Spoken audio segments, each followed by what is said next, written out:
Hey, everybody, welcome to the Real Tommy Unleashed on this wonderful Thursday out of Coronado, California. And I'm real happy to have a special guest today, a retired captain, Milwaukee Fire Department, Greg Renz. He's also a best selling author of Beneath the Flames, a motivational speaker, and you probably do a whole bunch of other stuff. I think it's really great to get you on here. We've talked for a while. People might not know, Greg and I actually grew up in the same town, Madison, Wisconsin. Right. Never knew one another. I think you went to East. Correct. And I was supposed to, but then my folks moved and I ended up going to Sun Prairie. But small world, I ended up on the Madison Fire Department and you ended up on the Milwaukee Fire Department. Yeah, man. And here we are connecting all these years later. I know it's crazy. I think you know my brother Danny, Danny Anderson.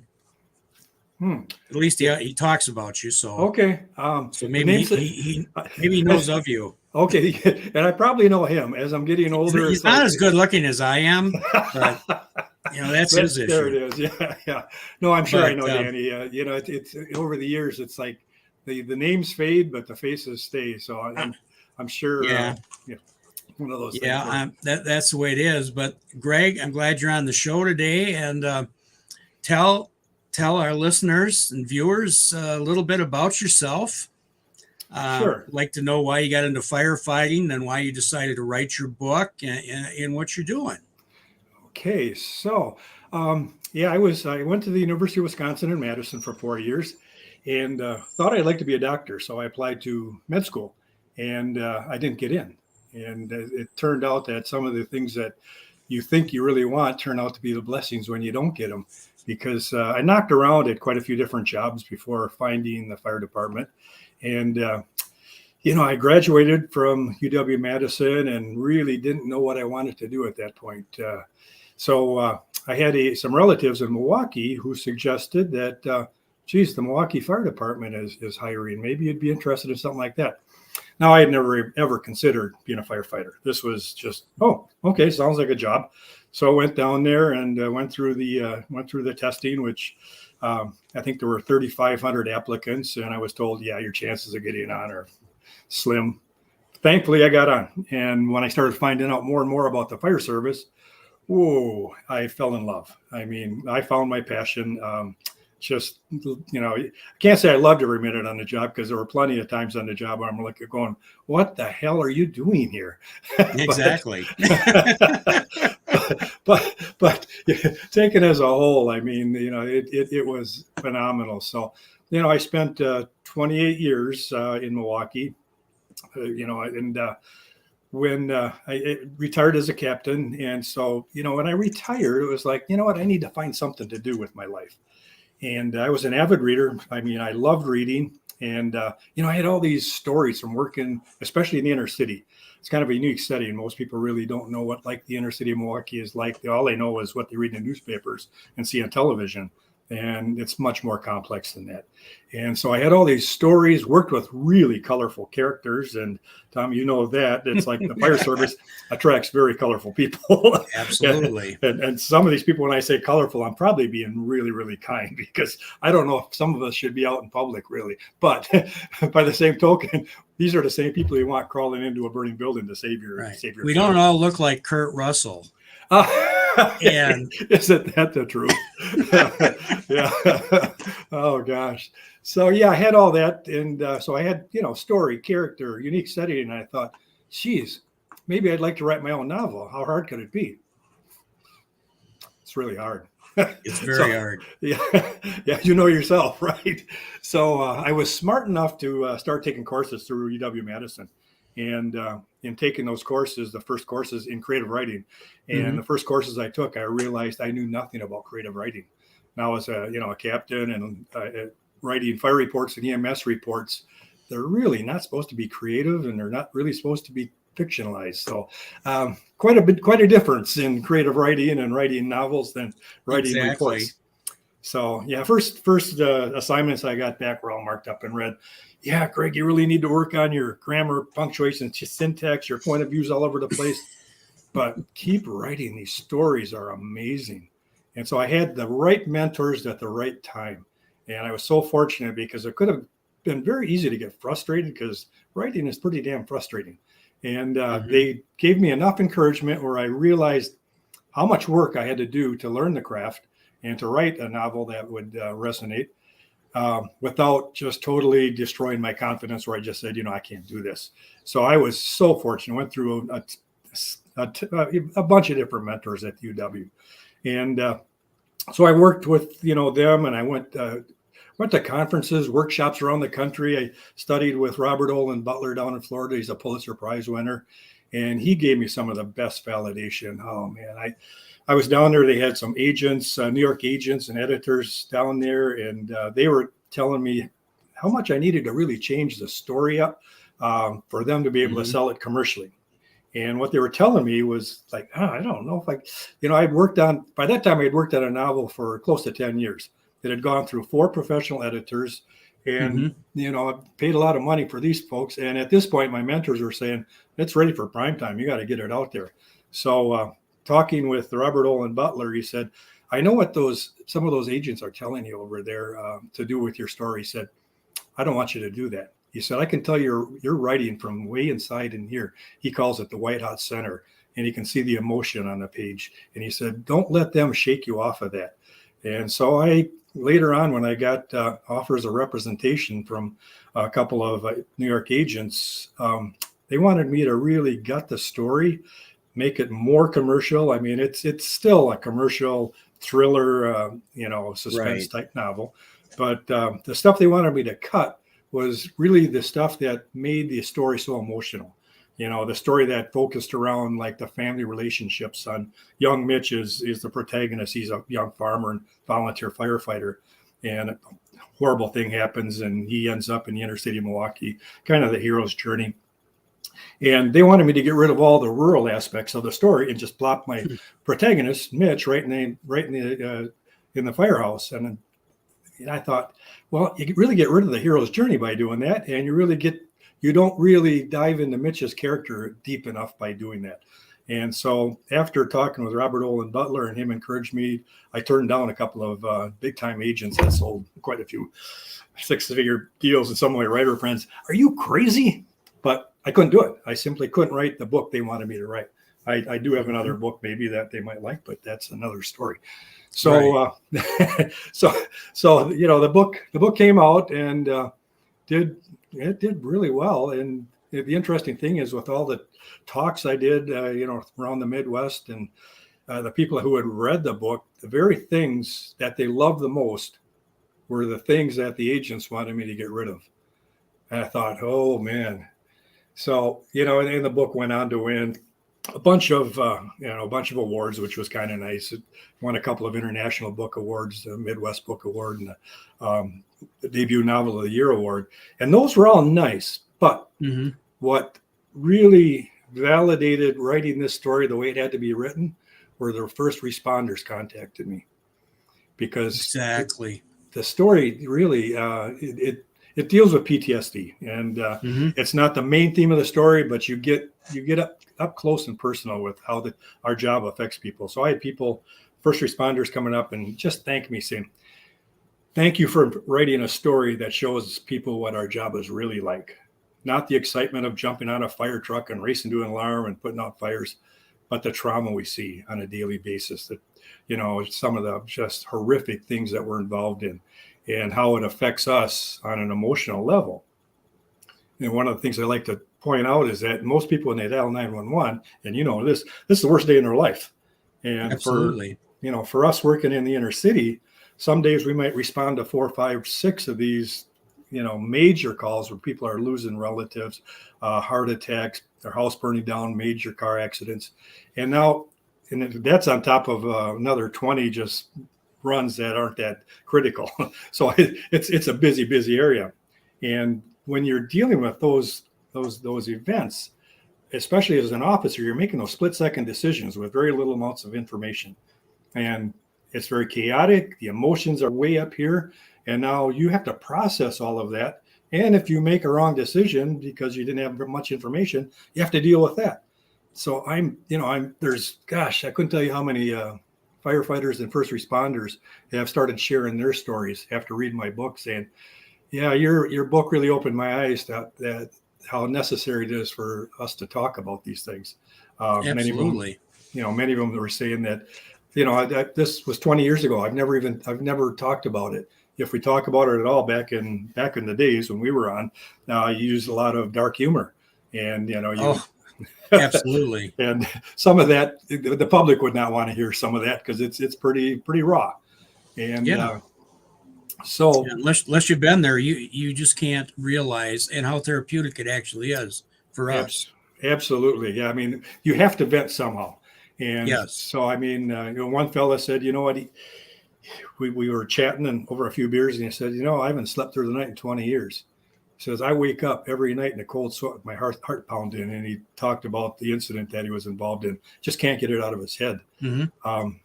And they're just run after run. I mean, one firefighter was talking about an incident where there were 13 casualties, and they're going into and pulling these bodies out of this house one after another, children, mothers, fathers, and they're lining them up on the lawn.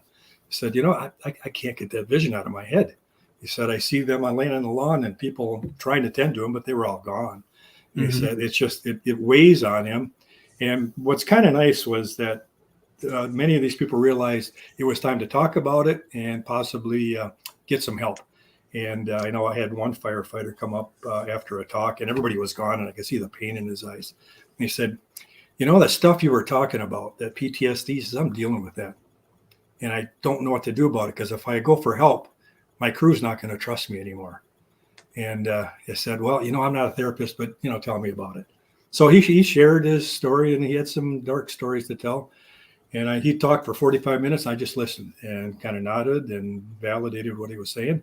And when he got done, I said, yeah, that's some tough stuff. And I shared a story of a friend of mine in Milwaukee who came real close to suicide. And he had a 9mm gun in his dresser drawer. Every morning he'd walk by and go, it's today of the day. 3 times he put the gun to his head. He doesn't know why he didn't pull the trigger. But a friend of his, a good friend of mine also, forced him to go get help out in Washington, D.C., a place that treats first responders. Mm-hmm. And I shared that with this firefighter and said, now this guy is giving talks on all over, talking about how he came back from that close to suicide and how he's making a difference in people's lives. And this guy told me, he said, I kind of knew that I needed help, but I needed somebody like you to tell me that I did. And he says, I will, I'll do that. And I told him also, I said, by you going for help, that might just open up the gates for some of your fellow firefighters to also open up about things that are bothering them. I mean, absolutely. Back in the day, we were just all about macho. No crying. What the hell's wrong with you crying on the job? Back one of the talks I gave up in northern Wisconsin, it was like a picnic setting, and I gave my talks and stuff. And I saw this guy that I worked with many, many years ago, and he was an old hard ass and smoke eater. Oh man, tough as nails. And he's the kind of guy that would tell you, hey, I don't want to see any tears around here. You're gonna cry, go cry by yourself. And so he was just a tough guy. And when I got done with my talk, I saw him marching across the lawn. And I'm thinking, because this guy was a brawler too. He got in fights in the firehouse. He was really tough. So he's marching across the lawn, and I'm thinking, oh, what's he gonna do? And he comes up to me and he sticks his finger in my chest and he goes, I hate you. You made me cry. It's like, yes. And then he went on to share some of his stories that he had dealt with. And, you start talking about this stuff, and you realize that, hey, you're not alone with these things. So I think for me, that was really the greatest validation. Words are nice, but when it actually changes people's lives and opens people's eyes to things like that, I'll tell you what, that's why we write. I mean, the bottom line is that's it. I can relate to that, so much. And I had, I think one thing we overlook it that maybe some of our best support is if we would open up to our crew, because we're closer than family.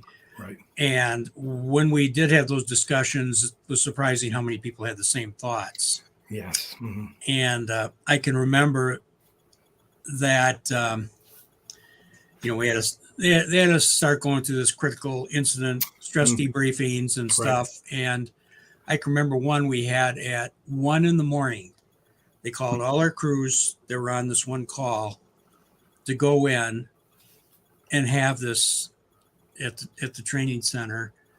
And the reason why they called us all in right then wasn't because they were worried about our immediate impact. It was they didn't want us to go in overtime. Oh, cheapers. the next day. And I kind of was looking disgusted. And one of the counselors said, what problem are you having? I said, the problem I'm having is probably what everyone has. We want to go back to bed. Yes. Yeah. and it was like, I'm sorry to be disruptive, but that's pretty much what we're all thinking about right now. Oh, sure. And I did end up going to, I talked to workers' comp, who was great actually, when the city ran it before they contracted out. Mm-hmm. And I went through we had an employee assistance program. Right. And I was really hesitant because the word was always, you go through that program and it's going to be in your file and they will know it forever, which I found out that yes and no. But they got me into a group counseling session. So I thought, okay, great. I'm going to go to this. There's going to be other firefighters and cops there, and we can sit and we can talk about this stuff. I get there and I'm sitting there with these like 4 or 5 civilians in this dark room. And I'm looking around going, okay. And I hear one's got mommy issues. The one his wife henpecks them. And they're going on this. And they said, well, what is your issue? I mean, what are you dealing with? And I said, I'm having a real hard time dealing with the 4 teenagers getting decapitated in a car accident. And this one woman in there goes like, how can you bring that up here? Oh. And the doctor that was holding this said, if you're going to be disruptive, you're going to have to find a different, counseling group. Whoa. It was like, so then I thought, okay, I see. And I just kept my mouth shut through the whole thing.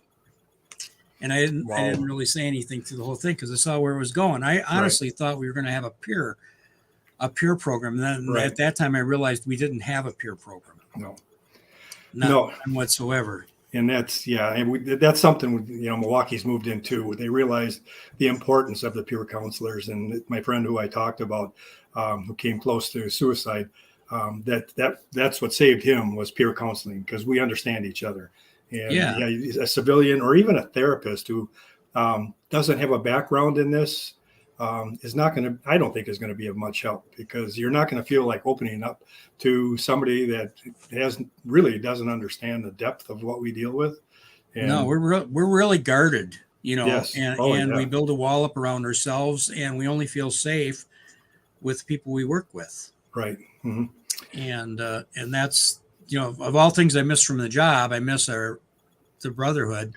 Absolutely. The men and the women that we worked with were like some of my closest friends. And that's how we all seem to get through, was helping each other. Sure.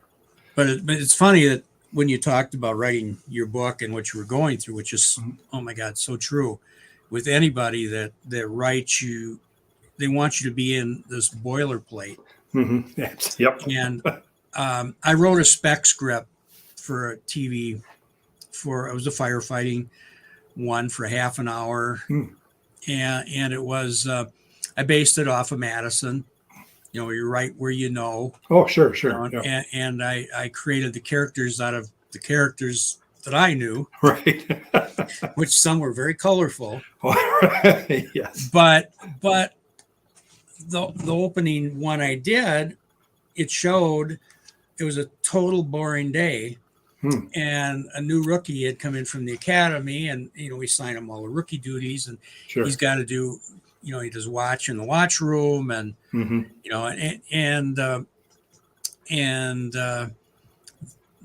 the engineer really is responsible for him. The lieutenant tells you to, take care of Sure. make sure he learns all the equipment. He knows Mm-hmm. what he's supposed to do and all that.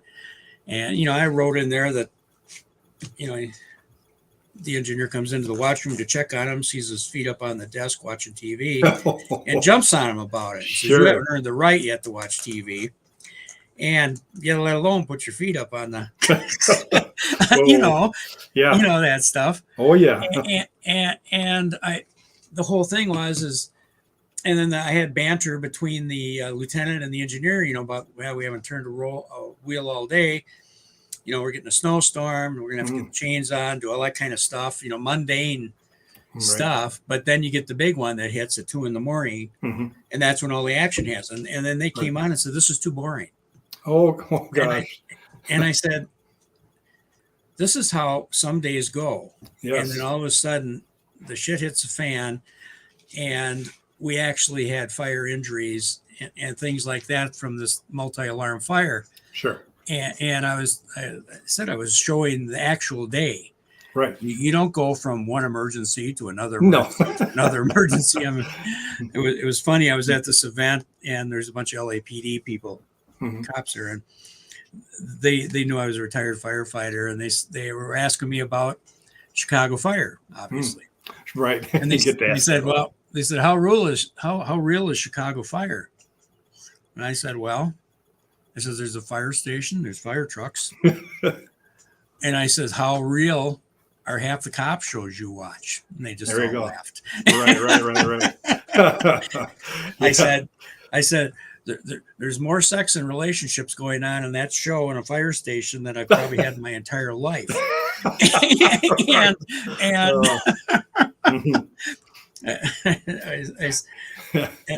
And we all know if any of that stuff went on in one of our firehouses, that person would be out on their rear end in 2 seconds. Right.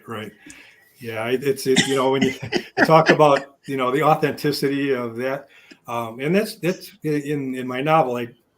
I'm hearing over and over, especially from retired guys. Whoa, you put me right back in those fires. You put me right back in that inner city firehouse.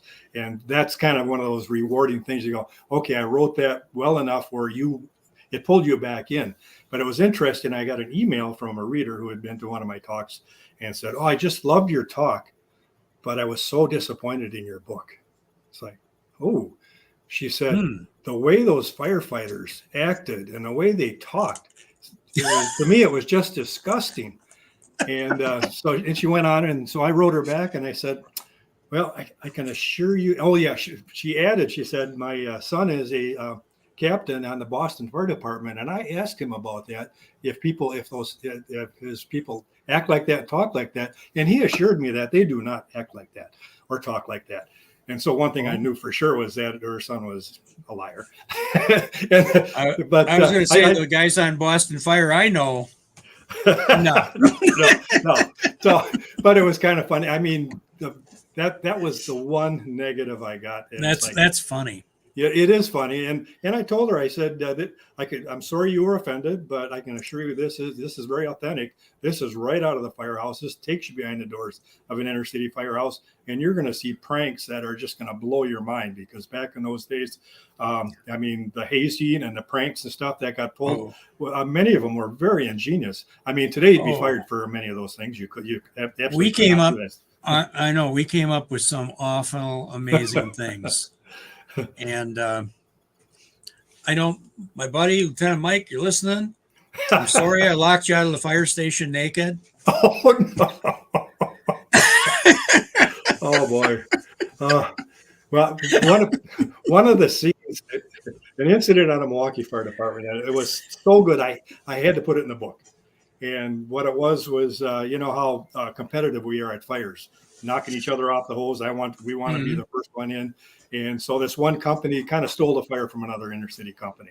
So the company that had their fire stolen from them sent over a box of donuts the next day with a note inside saying, this is from your neighbors, and we're thanking you for saving our house. It wasn't, but it was, the other fire house was sending this over to the ones that stole them.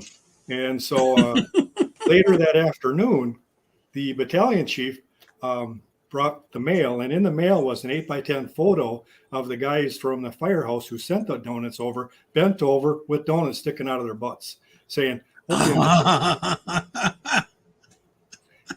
And nobody, I wasn't there, and I always asked, I said, "Did you really send the donuts over that you had in your butt cheeks, or did you send, good donuts and made them think?" And they said, "That'll never be told." So, yeah. it gets down and dirty. There's no question about it. And that one of the things that they had asked about the script that I did, they said, Mhm. "Well, your rookie is a black guy, right?" And I said, "Yeah, he is. How come you have him serving coffee to everybody all the time?" Because he's And a I cub. said, "Because that's the rookie's job." Yes, absolutely, yes. And in there, I had one of the first things I had when the engineer was taking around showing the station. And one of your main jobs until the next rookie comes in here is make sure nobody has an empty cup of coffee. Yep. Yeah, that's it. Oh gosh, yeah, that's huge. Man, I should probably share one of my stories that just Yeah, stands please out do. from my career. And this takes place back in 2004. I was the captain on Engine 24 in Northside Milwaukee company, and very busy company. We averaged about 20 runs a day, so we definitely had a pretty good workload. And about 2 o'clock in the morning, we got a call for a fire on, I think, North 67th Street. And we're out of the firehouse in under 30 seconds, geared up and flying over the streets as we do. And it's sleeting out, so we're slipping and sliding a little bit. And it's a call for fire, but we don't get that excited because we get so many fire runs in that area that you just don't get cranked up until you know it's something. A lot of false alarms, minor fires. So half the way there, dispatch comes on the rig radio and says, "Engine 24, be advised, we have a report of smoke, heavy smoke in the area." Well, now we know we got a good worker. 10 seconds later, it comes back on. "Engine 24, be advised, we also have a report of 2 children trapped in a burning basement at that location." And now our battalion chief, who runs out of quarters, he's at another fire. So I'm going to be the first rig on scene, which means I got to make those split-second decisions and how we're going to go about rescuing those 2 children and also fighting the fire. Got to do both simultaneously, and you know how that all works. So thankfully, I had a couple of veteran firefighters and a veteran driver. So in situations like this, it's great because you don't have to give orders. They know exactly what they got to do. So exactly. My driver starts speeding up, and we're slipping and sliding. The sleet is pelting off the windshield, and I'm just going, "Don't crash, don't crash, don't crash." We got kids trapped. If we crash, chances are those kids aren't going to make it. So we turn onto North 67th Street, and the entire street is loaded with smoke. It's atmospheric conversion with that moisture in the air. The smoke is hanging over the street. Can't see all the addresses are on the houses, which are set back. Can't see the addresses. So we can't tell which house is on fire. Well, the clock's ticking. We got to get there. So my driver's pushing it, but doesn't want to go too fast. We go by the house and have to circle back there again. Kids ain't going to make it. So, and we're trying to look through the smoke and struggling to try to see if we can see something. And about halfway down the block, my driver says, "Boss, it's got to be right around here somewhere. According to the address, it's got to be about mid-block here." Just as he said that, this lady comes running out of the smoke. She's got a white nightgown on that's smudged. Oh, okay. And comes running up to the rig, and I jumped out. She just about yanks my arm and says, "2 boys trapped in the basement. Please don't let them die down there. Please don't let them die." So having 2 veteran firefighters, I didn't have to give an order. They knew they're going to grab hose, and I'm going to go to the back of the house and assess it and decide how we're going to go about rescuing those boys and putting out the fire. So we get to the back of the house, and boy, I'll tell you what, my stomach clenched because that thick black gray smoke just gushing out of that basement. I've seen a lot of fires, and I didn't think there was any chance those boys could be alive down there. And just as I'm thinking that, the lady says, "Those boys were calling for help right before you got here. Please, sir, please don't let them die. They all I got." Well, when she said that, I realized that if they had a chance, if they were just calling for help, they might have a chance down there. Right. And our protocols, we're not supposed to enter burning buildings alone, should have a charged hose line in case it flashes over and all that stuff. But you know what? The boys couldn't wait for the hose line. So I dove down the stairs. Basement fires, nobody likes those because there's no ventilation and all that heat and smoke comes up the stairwell. It's like a chimney. You got to crawl down through that. So I get to the bottom of the stairs, and I have a mask on, of course. So I'm breathing fresh air, but it's pitch black, can't see a thing. So I'm sweeping around the bottom of the stairs, figuring, well, if those boys were just calling for help, they should be real close to the stairway. So I'm sweeping around, nothing. So I called out their names. She had told me their names were Brenton and Brandon. So I called out their names, and I just stopped to listen for just the slightest sound of anything, the slightest sound of life. And there was nothing, just a crackle of fire way off to the right. Mm-hmm. So I wasn't going to leave the basement. Plus, I knew my firefighters would be getting down there with the hose line. So I'm going to start that search and rescue that we train on all the time. And I'm going to go straight to the back wall on all fours, touch the back wall with my left hand, and sweep the floor with my right hand, and just work my way through the basement doing that. And it takes a while. I mean, it doesn't, you don't find people immediately. So anyway, before I got to the back wall, I got to the bed. A bed in the basement, which is actually good because, the kids will hide under the beds and under the sheets. So I start rifling through the sheets and stuff, and they're not here now. You flip the mattress over, check under the bed. I was like, damn it. I think I used a lot more profanity than damn it, but got to the foot of the bed. There was like a pile of felt like clothing and bedding. Started rifling through that pile and came to what felt like a large rag doll. Picked up the rag doll and put it to my face piece, and I was staring into the serene face of a young, limpless boy. And I was sure he was gone. I mean, there was just no life in him. And at this point, I could hear my crew coming down the stairs, so I followed their voices, handed him off, went back to the foot of the bed, rifled through that, and found a much, much smaller rag doll. Same thing, limp, lifeless. It's got him out. Now that the other companies are coming down. We got another engine company, truck company, got all kinds of people coming down there. We've got a fire to fight. Got to go through a full search and rescue because we don't know if it's just the two boys down there. Could be others. We don't always get good information. Mm-hmm. So we're doing that, fighting a fire, and I'm kind of switching gears. I'm not thinking about the boys because I'm in charge of the operation down there. And about 45 minutes later, the smoke clears, and we pulled all the ceilings and walls apart, overhauled, made sure there's no hidden fire anyway. And now I'm starting to think about the two little boys that we pulled out. And as we're going up the stairs, I'm thinking, I know what I'm going to see. I'm going to see two little bundles covered by bright yellow plastic sheets. Emmy's going to be there and taking information. The police are going to be talking to neighbors, and the family members are just going to be wailing. It's just heart-wrenching. And I'm thinking to myself, my children are at home, safe in their own beds. It's just not fair for these kids to lose their lives like this. So we step into the backyard, and we're going to go to the side yard where I figure they put the boys. And I'm kind of in shock because it's like there's nothing there. It's like, where did they take the boys? Paramedic units are gone. And I'm trying to figure things out, try to process this. And Chief Tom Jones comes running across the lawn and says, Engine 4, amazing job. Both those boys are resuscitated on scene. They're both awake and breathing on their own on the way to the hospital. Wow. Who would have thought? Miraculous. So we high-fived, and we're excited about this miraculous rescue. It's like, who would have thought how close they had to be to death. And we got back to the firehouse, and of course the media came in, and they're interviewing everybody, and everybody's sharing their stories. And when things settled down, I went back to my office to write the fire report. And that's where a wave of emotions just swept over me. And I started sobbing. Or again, it's like, it's okay to sob. Nothing wrong with crying. So I started sobbing because I realized, I was part of something far, far bigger, greater than a firefighter finding two boys in a burning basement. Because Absolutely. I knew I was going straight to that back wall. No doubt in my mind. Trained on it extensively. I fought, I couldn't even tell you how many fires. But the boys in the bed were way over in that far corner. I never missed a step going to that bed. And I looked at the printouts. We get these printouts that say when we arrived on scene, when the boys come out of the house and everything. Those boys were out of that burning basement in a little over a minute from our arrival on scene. That's almost impossible. I mean, it's just, it's like, how could that happen? So time stands still when we're doing things like that. Yes. And it's something I think a lot of us credit it to a higher power.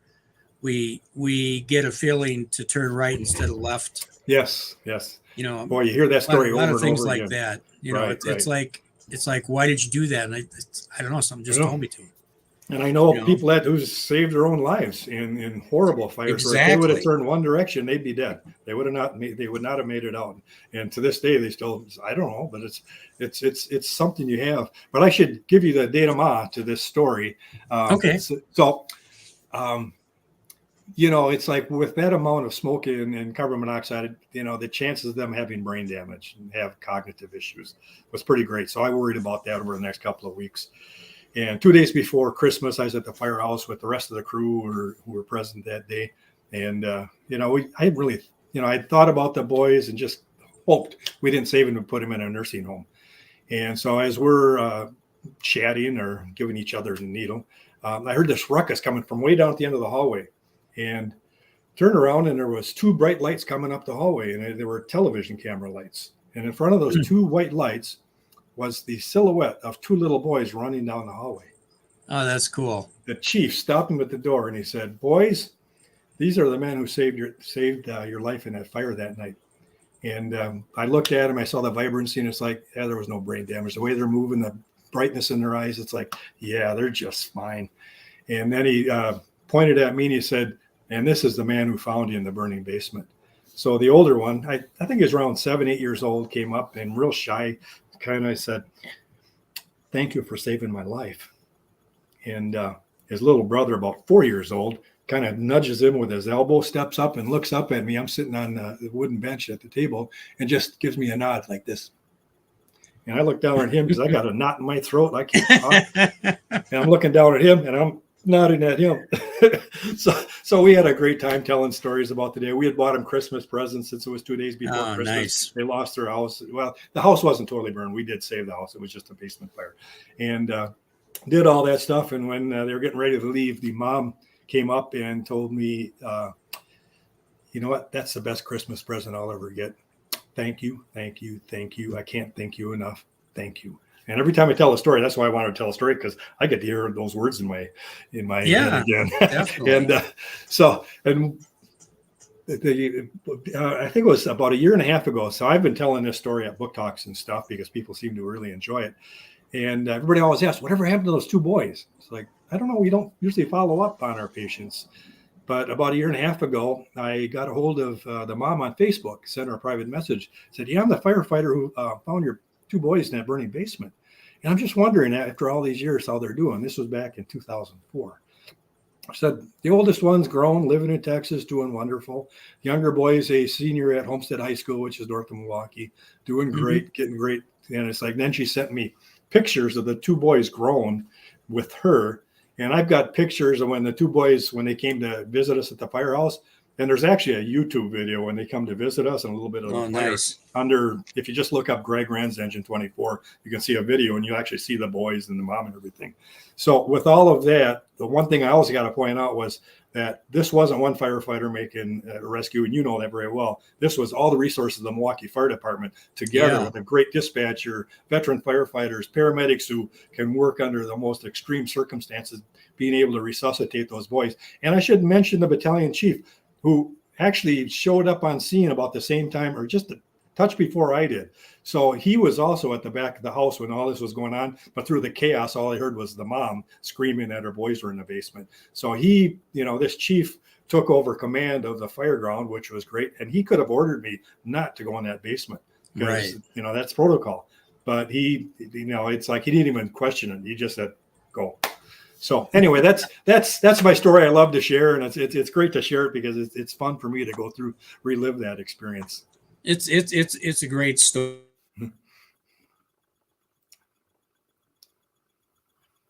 Uh-oh, I think I'm losing. Story and Okay, I think I'm losing. If you hear me, I'm losing something. For some reason, we just kind of locked up there, but in that intro, right after my intro, I did the little montage of Milwaukee fire response. That was Engine 24. That was 24. Yeah, that's my old rig. And I was riding that day. I took that with Rescue 2. Oh, no kidding. Oh my gosh. Wow. I was at the station, and I got the call, and the battalion chief says, "If you want to go with them."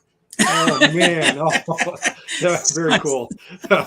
So I said, "Okay, well, I'm going to videotape this." You bet. Oh man. that is so cool. It is. Yeah. Oh man. It was like, wow, okay. Yes, Yeah. yes, In yes. Madison, you would have had to do 25 pages of paperwork. Oh, I suppose. Yeah, yeah. But I remember back when we used to visit in Chicago or some of the New York, even, Mhm. they'd say, come on, hop on. Sure, We did sure. that all the time. Oh Like yeah. you said, back in the day, there's a lot of Back. stuff we used to do. Oh yeah, yeah. Yeah. When you look at, man, it's especially the inner city firehouses were known to be outlaws. It's like, yeah, Yeah. you know what? We've kind of got our own set of rules down here, and as a battalion chief, you had to understand that because these guys would put down their lives for, I mean, they Hmm. put it on the line, and so yeah, I kind of gave them a little latitude on some of the behavior because some of that behavior, if you look at it again, like look at it nowadays, holy cow! I mean, I do a little in my book, but I don't even go as far because the story takes place in 2001, right after 9/11. Okay. So, Yeah. that's still somewhat recent. Whereas, go back to like 1979, 80 when I came on. It's like, then things, when I came on, the stuff they did to me, whoa, you wouldn't, you wouldn't dream of doing that to a cub today. I think yeah, exactly. I think back it was the 80s, we could go and we rode sometimes with Chicago. We go up to Mhm. Minneapolis and we would ride up there and get, additional experience Sure. when were younger. And a lot of stuff that they did, I think the statute of limitations is probably up on, Yeah. but they did Right. stuff that I'm just thinking, holy cow! I know we could never get away with this No, stuff, no. but again, they worked some pretty bad areas, Right. and they lived by their own set of rules. Yes. Very true. And I can remember one time in Chicago where one of the guys on the rig took off and he says, "You're here, take my place. I got to go do something." Oh. And I remember we were in a truck and I ended up Yeah. helping ventilate a Huh. high rise. I'm sitting there going like, okay, I'm just. Wow. Yeah. It was a different time, It was. Yeah. and the thing is, some of that stuff. I mean, even if you told it, people wouldn't believe it. And somebody asked me And why I didn't write a memoir, and I think that's why. It's because it's like you'd have to make it believable. And right, if I wrote a memoir with the stuff that happened, people go, no, there's no way. No, you got to be making that stuff up. Whereas if you put it in fiction, you still have to make it believable. And I think that's yeah, a challenge of fiction is making something believable where, it pulls somebody on the story and they're experiencing rather than reading the story. So yeah, it's mm-hmm. definitely a challenge. But yeah, and for me, it's like right off the bat when I started writing, I realized I loved making up stories and with the plot points and all the structure that goes into it and just the ups and downs, like, okay, what can I do to make life more miserable for my character than it is right now? What's the worst thing that can happen to him? Now can I make it even worse than that? And now, of course, you're going to get the reader kind of behind the character going, oh my God, how can he deal with it? How can he ever figure out his way out of that? So I really enjoyed that. Whereas in memoir, it's all there. And, it's like, the stories are there, obviously you got to write them, but in fiction, many times it's like, where's this story going to go? And where's this plot point going to take you now? And I just learned that creative side is where I found the thrill of writing, was just the creativity that comes to you just out of nowhere. And, scenes that come out of nowhere, dialogue that comes out of nowhere, where you go, God, I've been stressing over that for 2 days. That's what I was looking for. And I'm sure that yourself, with all the sometimes things you have to you step away and something might happen, or you see something and go, oh my God, that's so simple. Why didn't I think of it? Yes. Yeah, I think Stephen King talks about it in his book on writing, where somebody had asked him, I said, so do you ever get stuck in your stories? I mean, you're such a great storyteller. Do you ever get stuck? And what do you do when you get stuck? And he says, you know what? Sometimes you just got to wait for the boys in the basement to send something up. And I kind of live by that. It's like, if I'm totally stuck on something, I'll just give it a little time, and probably it's going to come to me right in the middle of the night. But Exactly, and that's when a lot of stuff comes up. I think we just yeah, forget about everything else, and then all of a sudden that thing pops in. yeah, I was watching a seminar online, and they were talking about how writers, either book writers or screenwriters, are terrible procrastinators oh, because you get stuck in some place and yeah, you'll sit there for the longest time looking at it, not doing anything, right, and you have to walk away, and then when it hits you, you come back. I right, thought, right. wow, there is a lot of truth to that. There is, yes. and, and Yeah, for me, that was one of the, like when my mentor told me after taking those courses at the UW, I was fortunate because she really got behind me, and we had the Writers Institute conference in Madison, which attracted like 450 writers from around the country. yeah, And she said, "You're at a point now where you need to start entering your work in these creative in the writing contest at the Writers Institute." And it's like, I'm a retired firefighter. Some of these are MFAs and people that have published already. What am I doing throwing my work in with theirs? So no, you need to do that. So I did. And this was probably about 3 years into the creative writing courses and taking workshops and stuff. And Lori Shearer, who was the director of the conference, was going through honorable mention, third place, second. And I thought, well, if I didn't get an honorable mention, I'm not in the running. She got to first place, looked over at me, and she said, out of 450, pointed at me and said, "Greg, first place in fiction." Well, what did I do? I immediately looked around because it had to be somebody, Greg, behind me here somewhere. Said, no, Greg, you won first place in fiction. And then she went on with poetry and memoir and stuff and got to nonfiction. And I had written a short piece on the story I just told you. And she went through it and got to first place. Greg, you won first place in nonfiction. Bam. That was the validation I needed to kick off my writing career and go, exactly. Yeah, you know what?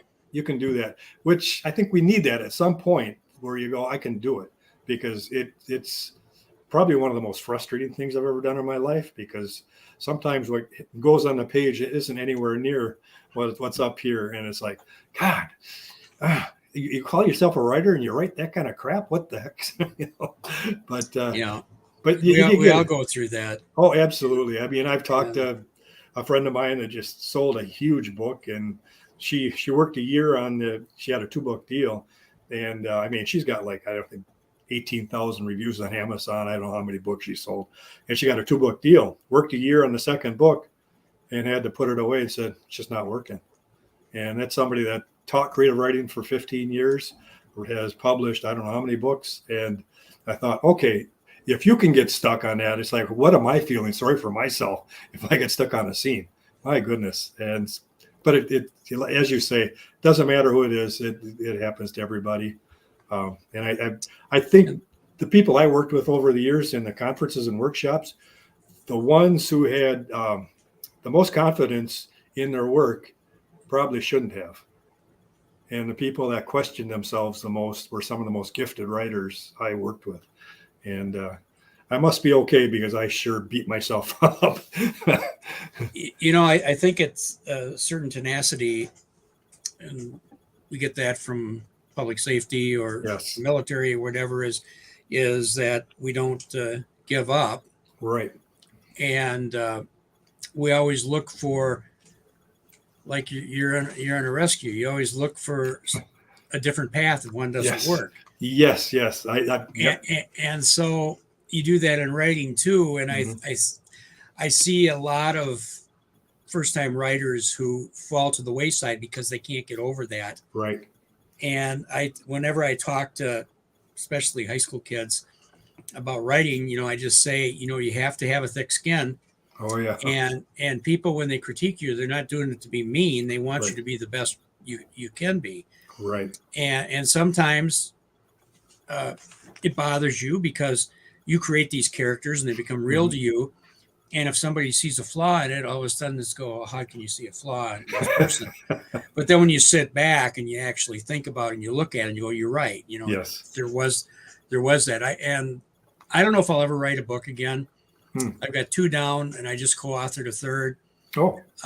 But I think I'm going to strictly, I think I want to just stick with screenwriting. I really love the process, and I love creating characters and those situations. But you run into the same thing. The one we're Sure. working on right now, we're on, I don't know, the 20th rewrite of the entire film. Hmm. And each time you go through it, you see something that, no, it's not going to work. You got to fix it. Sure, sure. And we were just talking about this actually the other day, going like, at some point we just have to stop because we'll be doing this forever. and then we'll get it to the point where we look at if we're going forward with production and that, we can always go back and make adjustments, which you do all the time. Oh, okay. And I've done that on scripts on set that I had written. Is something doesn't work, so you're there and you quickly rewrite. And you got to, right off the top of your head, you got to rewrite some dialogue. Oh man. It's usually nothing intense. Yeah. But it's like somebody to come in and say, this doesn't work for me. Sure.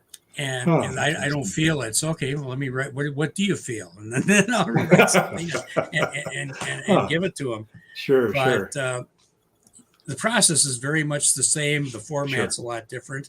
Right. But it's so exciting. I remember when I got into writing, I had written some small stuff for like Firehouse and fire engineering, nothing really in depth. Sure. But I got hurt in a fire, and I knew I wouldn't be going back to work after 23 some years. And they told me in rehab, one of the nurses said, why don't you become a writer? Look at your experiences. And that's where I thought, well, I could see being a writer, but nobody wants me to write about my experiences. It's the same thing. I said, I'm going to be preaching to the choir of those who are firefighters, and I'm going to alienate other people who are going to go like, no, that doesn't really happen. Right. And that's why I like getting into writing fiction. All of a sudden, yes. I can come up with my own scenarios, my own characters, and I can throw some firefighting into it. Oh, yeah. Into certain things, but sure. But you draw on your knowledge of that, and plus, I don't like writing about myself. I'll let somebody else do that. I don't need to self-bloviate. Right. I just very boring. That's an interesting point because it's one of those things. Like after that rescue I made, they like to give you awards, and maybe it was awards because I was getting old. I don't know, and they just wanted me to go. But and so I had to give talks at these awards banquets, and we always say, "Hey, I was just doing my job," and we do mean that. I mean, we take a lot of pride in it, and that is our job, and we do that job. Well, the battalion chief said, "You need to tell that whole story, because this is too good of a story to say you were just doing your job. We need people to hear, because most of our." The vast majority of the runs probably don't turn out as well as that one did. And so when we have a great story to tell, I want you to tell it. And so the first time I told that story, it was in Milwaukee, and the press was there, and I think there were 200 people. And when I started telling this story, and I saw some of the folks with wiping their eyes, and it's like, oh, man. And that was the first time I really thought, wow, if I could learn how to do that on the page and write, and as I said, I was an avid reader, man, what a great thing to be able to affect people emotionally like that, hit them in a deep emotional way. And that's kind of why I didn't go with the agents in New York, because they wanted me to steer away from the emotional side and also some of the racial aspects. There again, I had a black firefighter. I had you have a white firefighter from farmland working in the inner city of Milwaukee in an area he's never been around and doesn't understand it. And I had some people going, you're pretty brave for a white guy to be talking about race. And I said, but I'm not writing from the point of view of the black characters. I'm writing from the point of view of a young, white, naive firefighter in what he sees. And I said, right. I can defend that. I mean, it's like, I know that world. And working in the inner city, we were part of the neighborhood that we worked in. Got to know the kids around the area, so I knew the characters I wrote about from my perspective. But there were people that said, "Oh, be careful." And I had two battalion chiefs who grew up in the inner city, and I gave the manuscript to them before it got published. I did get a traditional deal on it and everything, but before I gave it to my publisher to actually put it out, I said, I want you guys to read this. And if there's anything in there that you think would make the inner city residents look bad or be offensive to the inner city community, I want to know about it, because that's not my intention. And so they both read it and came back and said, no, you nailed it. I grew up there, and it's like you nailed the neighborhood, you nailed the characters. No, and they both gave, and that was probably the most important feedback I got from anybody, because I did not want to cross that line and, go too deep into dialect that would make somebody not sound very smart or anything like that. Right. One story I always relate to people is I was filling in driving one day in another station on the south side, and the captain is a black captain, great guy. Always, I wouldn't say we were the best of friends, but we were friends. And we were on a call. It was a nothing call. I think a smoke investigation turned out to be bird food or something like that. But we're in this right in this low income housing with people sitting on the floor, in the hallway. You're walking down there, and this one black guy sitting on the floor reaches up and grabs the bunker pants of the captain and says, "Hey, brother, how about helping a brother?" And he puts his arm around me and he says, "This is my only brother here." Whoa. And I'm sitting there going yeah, that's the truth. That's true. Yep. That's absolutely. And that's if we can convey that there's more of that than anything that goes on in the firehouse. Absolutely. Well, I learned so much. I mean, I grew up in Madison, and back in those days, I didn't know any people of color at all. And so when I joined the Milwaukee Fire Department, I was stationed down at 7th Wells, where we had 22 firefighters stationed and a number of black guys. And I learned so much about what their lives were like growing up in the inner city by chatting across the table. And, there were arguments and people getting mad about this or that. But, man, I'll tell you what, you really got to understand where somebody came from because we didn't fear having these discussions. A lot of people kind of fear having discussions about race, kind of fear, like, I don't know what to say, is I'm afraid I'll be offensive or whatever. And it's like, no, we just let it rip and said, well, I heard this. And it's like, no, that's not true. What you're hearing is all BS, So, I mean, there again, Margaret J. Wheatley's quote, which really stayed with me over the years and I think relates to my book, is that you can't hate someone whose story you know. Yeah, very true. And if we offended anybody, they would tell us right away. Oh, yeah. Absolutely. Yeah. There's no beating around the bush there. No. Well, Greg, I can't believe it, but we've reached an hour in the show already. We're gonna have to close down because there's gonna be another show coming on. Get two firefighters together. Yeah, very good. Oh no, I could carry on this talk all day, but sure. If you could, give your website where people can buy your book. Oh, sure. See what you're doing. Right. Announce this here so that we can, our viewers will see this. Because besides this, once we close today, it's going to be on iHeartRadio, on Spotify, on Apple iPlay, and a bunch of streaming platforms. So sure. Okay, sure. So my website is glrenz.com. And on there, you can order my book from there. If you want a signed copy, I'll send you off a signed copy. Or the book is available anywhere. I mean, you can get it at Barnes & Noble, you can get it at Amazon, any of those. But what I would suggest is if you're really interested in getting the book, make your way to one of the indie bookstores. They all can use help and they can order it. It's they all get it through Ingram, and so they can get the book. Right. It's there. So that's what I would suggest. And on my website, you can also go to the video of that rescue I talked about. And there's some shots of the fire later in the scene. There's also the boys and their family coming to the firehouse, which is really the coolest part of it.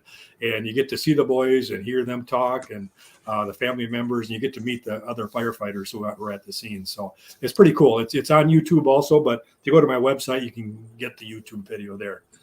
Wow. Well, very good, Greg. And if you come up with another book or you're coming up doing something, we can be glad to have you on the show again. Oh, great, great. I am And working on the sequel. The sequel's about half done. So, awesome. yeah, That's good to hear. And I want to thank our special guest today, retired Milwaukee fire captain Greg Renz, author of Beneath the Flames, his best-selling book. Like Greg said, go to an indie bookstore. That's who sells a lot of our books, and they need the help. The big box stores don't need it, in my humble opinion.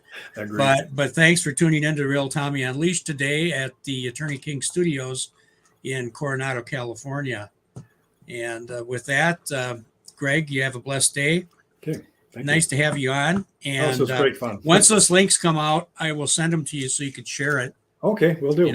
Absolutely. Share it with MFD. Yep, I certainly will. And I had Mikey Foostone on this, so I'm sure he'll be sharing it. I love following him, man. He is great. Oh, you should work with him.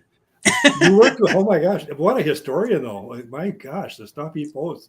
Wow. He would always work. He worked on another shift at a different station, I think at 10. Okay. And so I'd fill in there once in a while, but he would always cook, and I cooked at 9. Mm-hmm. But he would put on the biggest spread in the world. And I don't know how he did it on what we chipped in, but amazing guy, amazing historian, and a big asset for the Madison Fire Department. Right. So, well, with that, Greg, it was a pleasure. Oh man, and great fun. Great fun. And you have a great day. And okay, this was a lot of fun today. Very good. Thank you. All right. Bye-bye now.